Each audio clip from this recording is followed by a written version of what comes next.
Hello friends, எல்லோரும் எப்படி இருக்கீங்க? நான் உங்கள் விஜய். இன்றைக்கி உங்களுக்கு வந்து பசங்க வீட்டுக்கு வந்த உடனே ஸ்கூல்லேருந்து ஆஃபீஸ்லேருந்து இப்போது வீட்டுக்காரர் வீட்டுக்கு வந்த உடனே பசிக்குது பசிக்குதுன்னு சொல்லுவாங்க. எப்போவுமே நம்ம தோசை இட்லி சாதம் இதே சாப்பிட சொன்னால் அவங்களுக்கும் போர் அடிக்கும் தானே. அதனால் ஹெல்த்தியாக கோதுமை மாவு வச்சு இந்த மாதிரி தட்டை பண்ணி வச்சிட்டிங்கன்னா ஒரு மாதம் நீங்கள் ஸ்நாக்ஸ்க்காக தேட வேண்டிய அவசியமே இல்லை. ஒரு மாதம் 2 மாதம் கூட இது சூப்பராக இருக்கும். பாருங்கள் எவ்வளோ முறுமுறுன்னு எவ்வளோ க்ரன்ச்சியாக வந்திருக்கு. இந்த தட்டை செய்கிறது ரொம்ப ரொம்ப ஈஸி. நம்ம நார்மலாக செய்கிற தட்டை விட இது செய்கிறது ரொம்ப ரொம்ப ஈஸி. நான் எப்படி செய்கிறதுன்னு இன்றைக்கி உங்களுக்கு காட்டிடுறேன். வாங்க சட்னு வீடியோக்குள்ளே போயிடலாம். நீங்கள் ஃபஸ்ட் டைம் என் சேனல் பார்க்குறீங்கன்னா கண்டிப்பாக என் சேனலுக்கு சப்ஸ்கிரைப் பண்ண மட்டும் மறக்காதீங்க.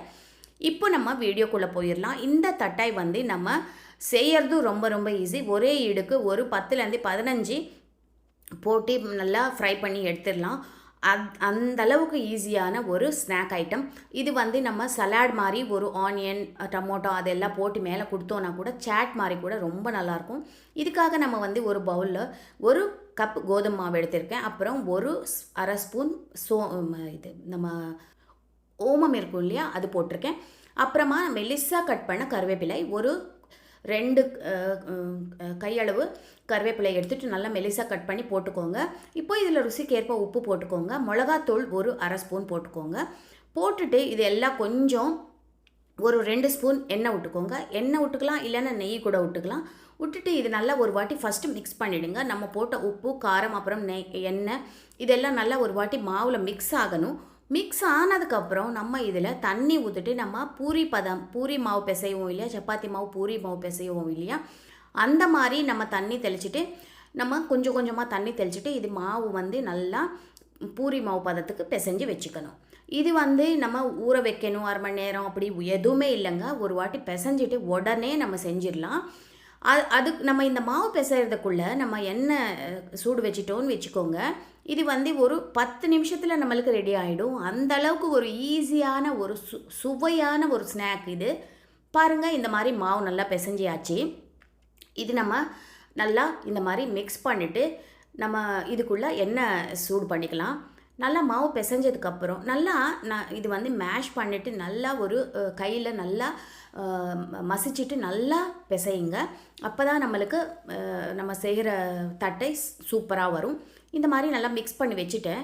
நம்ம என்ன பண்ணணும்னா, நம்ம நார்மலாக பூரி பெரட்டுவோம் இல்லையா, அந்த மாதிரி பூரி இது இருக்கும் இல்லையா ப்ரெஷர், அந்த மாதிரி அதில் கூட நீங்கள் ஒரு உருண்டை பிடிச்சி அப்படியே பூரி ப்ரெஷரில் கூட நீங்கள் வச்சுக்கலாம். இல்லைன்னா நம்ம நார்மலாக பூரி பிசைவோம் இல்லையா, இந்த மாதிரி இது இருக்கும் இல்லையா நம்மக்கிட்ட, இதில் கொஞ்சம் மாவு அப்படி மேலே போட்டுட்டு இது வந்து நம்ம என்ன பண்ணணும், உருட்டுட்டு மெலிசாக பெரட்டணும்.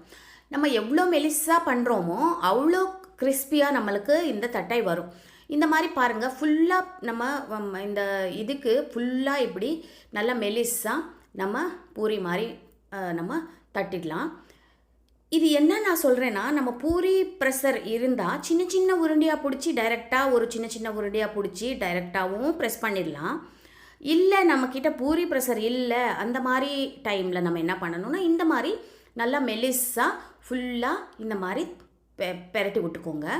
நம்ம என்ன பண்ணணும்னா, ஒரு சின்ன மூடியோ ஒரு டீ கப்போ இல்லை ஒரு சின்ன நம்ம எந்த சைஸ் வேணுமோ நம்மளுக்கு தட்டை அந்த மாதிரி ஒரு கிண்ணமோ ஏதாவது ஒன்று எடுத்துட்டு நம்ம என்ன பண்ணணும்னா இது மேலே நம்ம அப்படியே ஒரு சர்க்கிளாக நம்ம கட் பண்ணிடுறோம். ஃபஸ்ட்டு என்ன பண்ணணும்னா, ஒரு ஃபோர்க் எடுத்துகிட்டு இது மேலே நம்ம இப்படி நல்லா எல்லா இடத்துலையும் இந்த மாதிரி குத்தி விட்டுக்கோங்க. ஏன்னா நம்மளுக்கு இது பூரி மாதிரி பொங்கி வந்தால் நல்லா இருக்காது. அதனால நம்மளுக்கு இது கிறிஸ்பியாக வரணுனால நம்ம இந்த மாதிரி பண்ணிட்டோன்னா அது மேலே பொங்கி வராது, நல்லா கிறிஸ்பியாக இருக்கும். நான் வந்து இந்த மாதிரி சின்ன மூடி எடுத்திருக்கேன். இது வந்து நல்லா இந்த மாதிரி கட் பண்ணிக்கோங்க. எவ்வளோ ஈஸி பார்த்தீங்களா? ஒரே ஈடுக்கு நம்ம வந்து ஒரு 10-15 பண்ணிட்டோம். நம்ம பூரி ப்ரெஷரில் கூட 1-2 தான் பண்ண முடியும். இந்த மாதிரி நீங்கள் பண்ணிங்கன்னா ஒரு 10-15 வரைக்கும் நீங்கள் ஒரே வாட்டி பண்ணிடலாம். ஃப்ரை பண்ணுறதுக்கு ரொம்ப ரொம்ப ஈஸியாக இருக்கும். இந்த மாதிரி நான் எல்லாமே பண்ணிட்டேன். இப்போ இது எப்படி எடுக்கிறதுன்னு காட்டுறேன் பாருங்கள். ரொம்ப ஈஸி. நம்ம இப்படி மாவு நம்ம இப்போ இது பண்ணது மட்டும் கட் பண்ணாதது மட்டும் இப்படி வந்துடும் நம்மளுக்கு.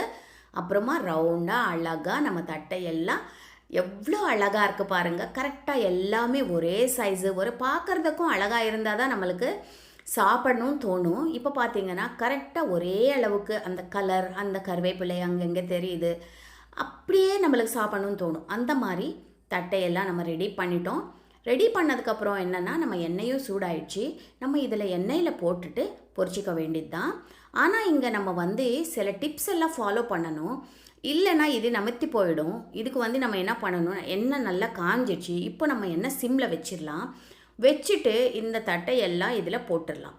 போட்டதுக்கப்புறம் நீங்கள் ஸ்டவ் வந்து மீடியம் ஃப்ளேமில், இல்லைன்னா கொஞ்சம் மீடியம் ஃப்ளேமுக்கும் கம்மியாக கூட வச்சுக்கோங்க. இது 2 பக்கமும் நல்லா திருப்பி திருப்பி விட்டுட்டு நீங்கள் ஃப்ரை பண்ணிக்கணும். இப்போ பார்த்தீங்கன்னா இந்த கலர் இப்படி இருக்கு இல்லையா, நம்மளுக்கு தெரிஞ்சிடும். இந்த பபிள்ஸ் எல்லாம் அடங்கிடும். பபிள்ஸ் இல்லாமல் நம்மளுக்கு தட்டை எல்லாம் மேலே மிதந்து வந்து பபிள்ஸே இல்லாமல் இருந்ததுன்னா நம்ம தட்டை ரெடி ஆயிடுச்சின்னு அர்த்தம். அப்போ தான் நம்ம இது எடுத்து ஒரு நல்லா ஆற வச்சிடணும். ஆற வச்சதுக்கு அப்புறம் தான் நீங்கள் ஒரு டப்பாவில் போட்டு வச்சிங்கன்னா தான் இது ரொம்ப நாள் கெடாமல் இருக்கும். இப்போ பார்த்தீங்கன்னா அந்த சலசலப்பு எல்லாம் அடங்கிடுச்சு பாருங்கள், சலசலப்பே இல்லை. இப்போ நம்ம தட்டை ஆல்மோஸ்ட் ரெடி ஆயிடுச்சு. இப்போது நான் சொன்ன இந்த டிப்ஸ் எல்லாம் ஃபாலோ பண்ணாதான் நீங்கள் இந்த தட்டை நிறைய நாளுக்கு வச்சுக்க முடியும். இந்த எண்ணெய் எல்லாம் நம்ம வந்து ஒரு டிஷ்யூ பேப்பரில் வச்சிட்டோன்னா இந்த எண்ணெய் எல்லாம் மேலே இருக்கிற எண்ணெய் எல்லாம் அதுக்கு ஒட்டிக்கும். அப்புறமா நம்ம டப்பாவில் போட்டு வச்சுக்கலாம். கண்டிப்பாக ட்ரை பண்ணி பாருங்கள்.